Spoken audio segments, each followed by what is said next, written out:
Natutuwa po kami, hindi po namin pinlano to be here ngayong araw na ito. Ito pong lahat ay kalooban ng Panginoon. Umuwi po kami dahil kami po ay may sakit. Pareho po kami ni Liling mayroong chronic kidney disease. Stage 4 si Liling, candidate for kidney transplant, candidate for dialysis. Ayan. Ako po stage 3, pero malayo pa po ako sa dialysis. Ang binigay naman po sa akin ay prostate cancer.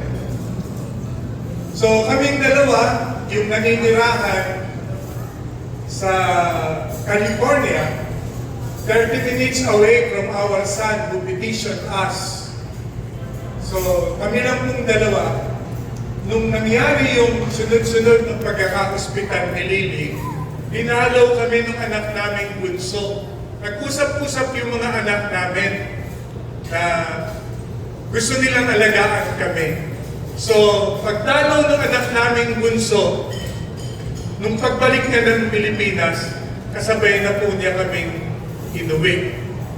Narito po kami. Tapos na nga, ito na nangyari. Nakausap namin si Father Joel, nakamiting namin yung nagpatuloy nung Pregnancy Support Services of Asia sa pamumuno po ni Denny Chavez, si Ed, na rin po, si Brother Egay, si Dr. Lenny, yan po, at ano pa ba, yung mga kasama naming leader sa Focus for Christ West 8, we have a meeting with them on June 4 kasi gusto rin po nila kaming makasama. At meron din po kaming audience with the Servant General of MFC, Missionary Families of Christ, sa darating na Miyerkules. So, marami pong pinapagawa sa amin. Narito kami para makasama yung pamilya, but then hindi natin maiaalis yung balik-tanawan, balikan muli makasama yung mga dating nakasama. At tuwang-tuwa po kami pagpasok namin, hindi lang pala NFP natutunan ninyo. Ba? Marunong na kayong magsikanta. Di ba? Basta huwag niyo lang pababayaan yung NFP. Pagbutihin ninyo yung pagkanta kasi yan ang magpapasigla sa atin sa paglilingkod. Maging masaya sa paglilingkod. So, gusto ko palang idagdag po. Yun pong programa natin dito, in-explain namin doon sa family and Respect Life tawag po doon sa US. Nagustuhan din po yung programa.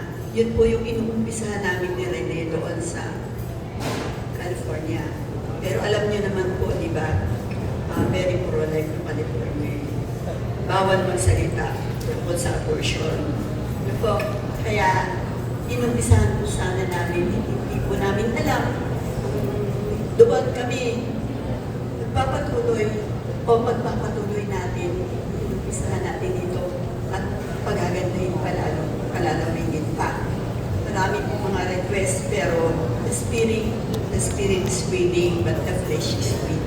No? Sana po, ito po yung panalangin ko sa aking na kaarawan bukas.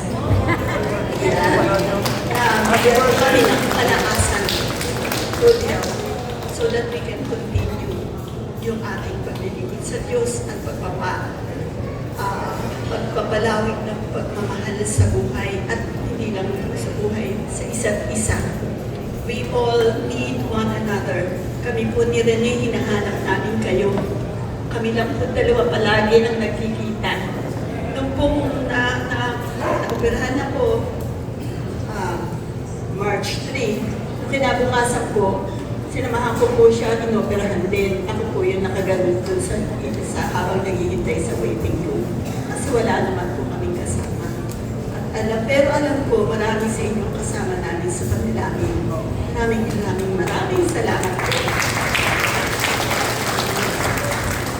salamat po Lord at nakarating kami, nakasama muli ang mga kasamang naglilingkod sa inyo. So, thank you very much po for giving us this opportunity.